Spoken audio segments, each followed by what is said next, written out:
Bonjour à tous. Nous avons vu hier que le croyant en Jésus, Messie d'Israël et Sauveur du monde, serait, d'après une lecture de l'apôtre Paul dans la lettre aux Romains au chapitre 6 et au verset 14, affranchi de l'observation de la loi. Vous n'êtes plus sous la loi, mais sous la grâce. Sous-entendu, vous pouvez vivre comme vous voulez. Nous avons vu aussi que loin de recouvrir l'ensemble des commandements, l'interprétation que l'on donnerait de la lecture de ce verset ne concernerait que l'observation du sabbat. Vous pouvez passer du sabbat au dimanche parce que vous n'êtes plus sous la loi mais sous la grâce, mais en même temps, chaque croyant continue de ne pas voler, de ne pas tuer, de ne pas mentir, de ne pas être adultère, etc. Ce qui montrerait qu'on observe plein de commandements, mais pas celui-là, et selon quelles règles? Alors l'apôtre Paul, lui qui a prononcé cette parole, sent bien que dans ce qu'il dit, il risque d'y avoir une méprise.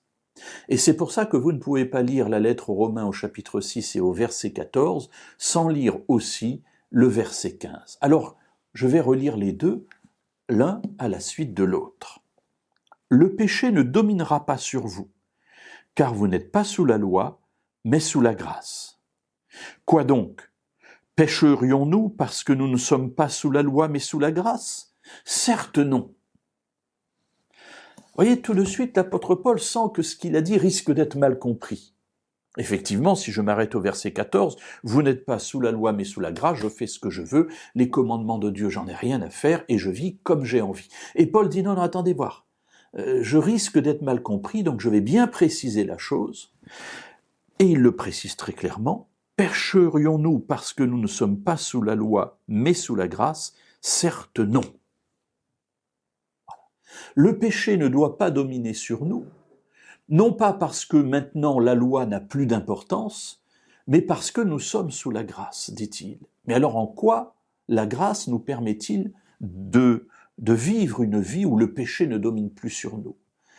Eh bien tout simplement parce que nous sommes passés d'une vie où l'observation de la loi était le but de notre vie, à une nouvelle vie où nous comprenons que l'observation de la loi est le résultat de la transformation de notre vie faite par Dieu, par la présence de son esprit en nous.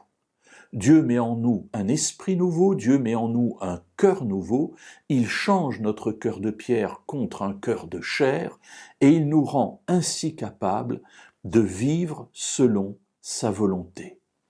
Loin de dire qu'il nous faut et qu'on peut vivre n'importe comment, Paul est simplement en train de dire ici, attention, ne vous méprenez pas, l'observation de la loi n'est pas le but à suivre, mais c'est la communion avec Dieu. Pour autant, lorsqu'on est en communion avec Dieu, pécherions-nous? Loin de là.